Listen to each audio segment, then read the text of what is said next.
Fala galera, nada animado, né? Não era isso que a gente esperava, né? Ouviu o jogo de hoje, para falar de um jogo em que estava na nossa mão. A gente começa um primeiro tempo até de forma surpreendente, dominante, né? Dominando o adversário no campo deles, com pressão de torcida. O Flamengo que não vinha conseguindo fazer isso, conseguiu. E de repente, o físico começou a pesar, cansaço de muitos jogadores, o segundo tempo vem de forma bizonha. Enfim, vamos falar muito mais pra frente sobre isso. Agora, gente, vamos mesmo um vídeo um pouco desanimado, tem que pedir a vocês para curtir o vídeo aí, comentar, compartilhar com seus contatos para ajudar o canal a crescer cada vez mais. Chegamos aos 300 inscritos, uma marca importante, mas a primeira meta é de 500 para a gente fazer o sorteio da camisa oficial do Flamengo, certo? Vamos nessa, ajude o canal aí, se inscreva e ative as notificações lá no sininho, show? Bom, falando do jogo, cara, fica difícil escolher culpado, né? Todo mundo vai muito na situação do Renato. Porque recuou o time, porque isso e aquilo. Bom, a minha visão é a seguinte: não é que o Renato recuou o time. O time do Flamengo colocou alguma intensidade no primeiro tempo, conseguiu fazer o resultado, tá? Foi muito prejudicado pela arbitragem. Daqui a pouco a gente fala sobre isso, tá? Só que, gente, cansaço tá pegando demais os jogadores. O elenco tá muito reduzido. O elenco que foi para essa viagem foi mais reduzido ainda. Então o segundo tempo veio e o Atlético subiu a pressão e o time do Flamengo não conseguiu resistir. Passado algum tempo, os jogadores começaram a pedir para sair, outros sentiram lesão, outros ficaram muito cansados, né? E aí o treinador é obrigado a mexer. Olha para o banco, vai mexer como? Quais são as peças? Lembrar todo mundo que nós estamos usando praticamente os nossos reservas para jogar. Então a gente está colocando os reservas dos reservas em campo. Para algumas posições, não tem, você tem que improvisar um aqui, outro ali, A ou B, né? E isso acabou fazendo diferença porque no segundo tempo o Flamengo sucumbiu, o Flamengo recuou demais. Pode ter o dedo a participação do Renato? Pode, deve ter. Ele tem lá a sua parcela de culpa. Quando o resultado não vem, a gente fala muito em culpa. Eu detesto falar isso, mas é a linguagem que é falada. Mas o adversário subiu bem a marcação, subiu bem a pressão. E o Flamengo, como fisicamente está bem desgastado, não conseguiu segurar, tá? O que dói é você conseguir segurar até o penúltimo minuto do jogo, numa falha de um cara que vinha ajudando demais, sendo importante. Uma falha bizarra, uma falha de novato, né? Do nosso goleiro, passa direto na bola, enfim. Mas vamos ressaltar aqui, ele até falhou, mas já havia salvo a gente umas 2 ou 3 bolas ali um pouquinho antes, onde o nosso time parou de jogar. Onde inexplicavelmente o William Arão resolveu não jogar futebol, sabe? Ele dá um passe pro cara tão displicente, naquele que vira o gol do Atlético, que estava impedido e foi bem anulado, mas é um passe tão displicente que aquilo ali é um recado, sabe? Tipo, ou ele não tá nem aí pro jogo ou ele tá morto. E o que deu para eu entender depois disso, que não é que ele não está nem aí pro jogo, ele tava morto mesmo, fisicamente acabado, tava se arrastando em campo, assim como ele, outros. E aí o Vitinho, que não fazia uma partida ruim, sente. E aí o cansaço começa a pegar todo mundo. Na hora de mexer, quem vai entrar? Thiago Maia? Ok, tá ali. Mas daí pra lá você não tem mais ninguém que você possa dizer, pô, tem um cara pra mudar jogo. Só tem pessoas pra compor e tentar segurar. Então eu acho que o pessoal que pegou aí na perna, né? Pegou no pé do Renato com essa história de 3 zagueiros, 3 volantes, desculpa, respeito todo mundo, mas discordo de todo mundo, tá?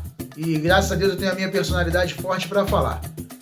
Isso chega a ser até um pouco leviano, chega a ser, porque você não necessariamente por usar um cara que é zagueiro de origem, você está usando ele na zaga, tá? E aí vocês que acompanham o futebol sabem muito bem que isso acontece demais. Todo mundo aqui era orgulhoso de falar que o Gerson era o Coringa, né?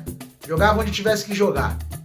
Todo mundo gosta do futebol europeu, do jogador moderno, que joga de ala, de lateral, de meia, de atacante, todo mundo aqui gosta.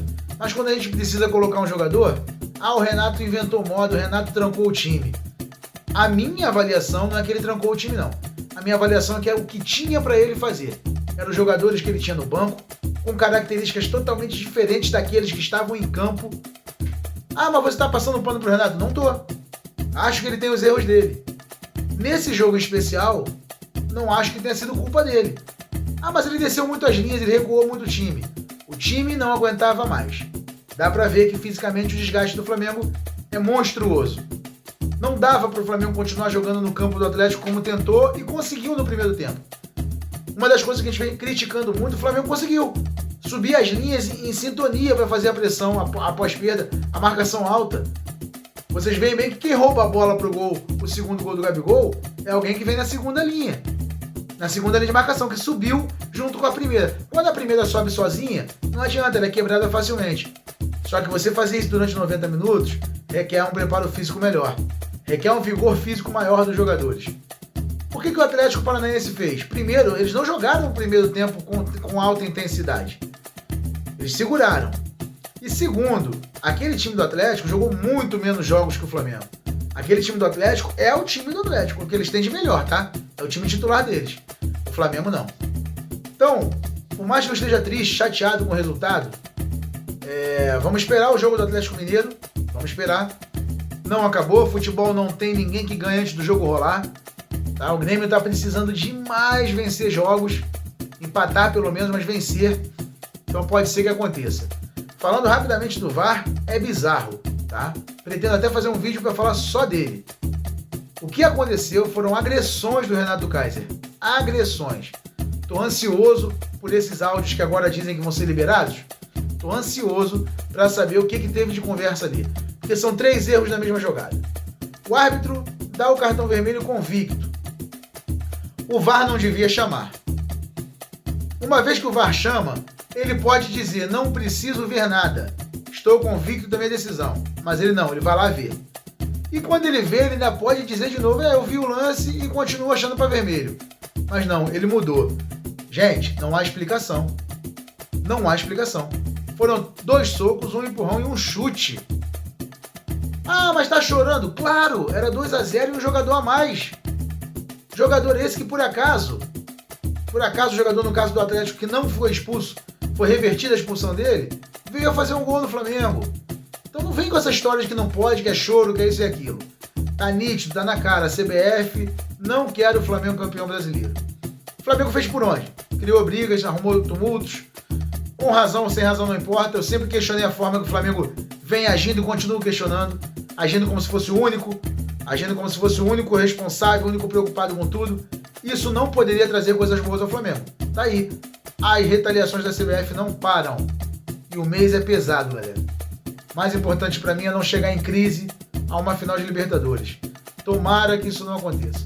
Se nosso time chegar inteiro para essa final, a gente ganha do Palmeiras de forma até tranquila.